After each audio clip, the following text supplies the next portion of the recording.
ഞാൻ ചെറിയൊരു ഇൻട്രോ ഒക്കെ ആയിട്ടാണ് വന്നേക്കുന്നത്. അതായത് ഇന്ന് ഞാൻ ഉണ്ടാക്കാൻ പോകുന്നത് അവിൽ വെച്ചൊരു ബ്രേക്ക്ഫാസ്റ്റ് റെസിപ്പിയാണ്. ഇത് മാംഗ്ലൂർ സ്റ്റൈലിലെ ഡിഷാണ്. അവിടെ ഇതിനെ ബജിൽ എന്ന് പറയും. രാവിലെ ബ്രേക്ക്ഫാസ്റ്റിനും അതുപോലെ തന്നെ 4 മണി പലഹാരമായിട്ടൊക്കെ അവിടെ ഇത് ഉണ്ടാക്കി കഴിക്കാറുണ്ട്. എൻ്റെ പേഴ്സണൽ ഫേവറേറ്റ് ഡിഷും കൂടെ ആണ്. അപ്പം നിങ്ങളുമായിട്ട് ഷെയർ ചെയ്യാമെന്ന് വിചാരിച്ചു. അതെങ്ങനെയാണ് തയ്യാറാക്കുന്നതെന്നുള്ളത് പെട്ടെന്ന് തന്നെ നമുക്ക് വീഡിയോ പോയി കണ്ടാലോ. അപ്പോൾ അതേ 2 കപ്പ് അളവിന് ഞാൻ അവിലെടുത്ത് വെച്ചിട്ടുണ്ട്. ഇനി ഒരു പാനിലേക്ക് 2 ടേബിൾ സ്പൂൺ വെളിച്ചെണ്ണ ഒഴിച്ചു കൊടുക്കുകയാണ്. എണ്ണ ഒന്ന് ചൂടായപ്പോൾ കുറച്ച് കടുക് ഇട്ട് കൊടുക്കാം. കൂടെ തന്നെ 1/2 ടീസ്പൂൺ ചെറിയ ജീരകം കൂടെ ചേർത്ത് കൊടുക്കാം. കുറച്ച് കരിവേപ്പിലയും കൂടി ഇട്ട് കൊടുക്കുന്നുണ്ട്. 1 ടീസ്പൂൺ കാശ്മീരി ചില്ലി മുളക് പൊടി ഇട്ട് കൊടുക്കുകയാണ്.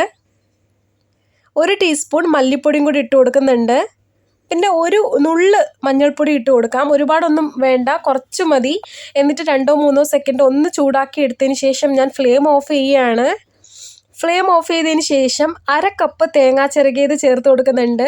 ആ ഒരു ചൂട് തന്നെ ധാരാളം മതി നന്നായിട്ടൊന്ന് മിക്സാക്കി എടുക്കാൻ വേണ്ടി. ഇതാ നന്നായിട്ടൊന്ന് മിക്സ് ചെയ്തെടുക്കുകയാണ്. ഇനി ഒരു 5 മിനിറ്റ് നമുക്കൊന്ന് വെയിറ്റ് ചെയ്യണം, ഇതെല്ലാം കൂടെ ഒന്ന് തണുത്ത് കിട്ടാൻ വേണ്ടി. അപ്പം നമ്മുടെ മസാലക്കൂട്ട് നന്നായിട്ടൊന്ന് തണുത്ത് കിട്ടിയിട്ടുണ്ട്. ഇനി ഇത് അവിലേക്ക് ചേർത്ത് കൊടുത്തിട്ട് ഇതെല്ലാം കൂടെ നന്നായിട്ടൊന്ന് മിക്സ് ചെയ്തെടുക്കണം. ഇതിലേക്ക് ആവശ്യത്തിനുള്ള മധുരം ചേർത്ത് കൊടുക്കാൻ വേണ്ടി 4 ടേബിൾ സ്പൂൺ പഞ്ചസാര ചേർത്ത് കൊടുക്കുകയാണ്. മധുരം കുറച്ചും കൂടെ വേണമെങ്കിൽ നിങ്ങൾക്ക് അധികം ചേർക്കാവുന്നതാണ്. എന്നിട്ട് കൈ കൊണ്ട് തന്നെ നന്നായിട്ടൊന്ന് മിക്സാക്കി എടുക്കണം. ഇതുപോലെ മിക്സ് ചെയ്തെടുക്കാം. നേരത്തെ നമ്മുടെ മുളക് പൊടി ചേർത്തില്ല, അതും എരിവിനനുസരിച്ച് നിങ്ങൾക്ക് ചേർത്ത് കൊടുക്കാവുന്നതാണ്. അപ്പോൾ ഇത് നന്നായിട്ട് മിക്സാക്കി എടുത്തിട്ടുണ്ട്. ഇത് മാത്രമായിട്ട് നമുക്ക് കഴിക്കാം, അല്ലാന്നുണ്ടെങ്കിൽ ഉപ്മാവിൻ്റെ കൂടെ ബെറ്റർ കോമ്പിനേഷൻ ആണ്.